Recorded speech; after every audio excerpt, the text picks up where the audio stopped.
إعلان عن صدور كتاب صدر في القبرداي، كتاب باللغة الروسية بعنوان أديغا خابزة للكاتب الشركسي سيربي مفتازوف.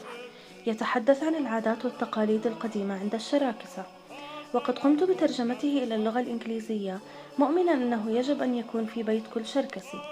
العادات والتقاليد والطقوس التي ذكرت في الكتاب هي في الحقيقة مدونة غير مكتوبة عن حياتهم، ويناقش صفاتهم الإنسانية الأساسية كالطيبة والشعور مع الآخرين والشرف والضمير الإنساني. الذين يقرؤون هذا الكتاب ويتحلون بهذه الصفات بجدية سيصبحون أنقياء القلب والروح، وسيتعلمون احترام آراء الآخرين والعيش بصدق، ويحبون مساعدة الضعفاء وتربية أبناء يتحلون بأخلاق عالية وقيم روحانية يحترمون كبار السن والنساء. الرجاء قراءة هذا الكتاب ونشره لمساعدة أمتنا الشركسية على العيش والبقاء والازدهار.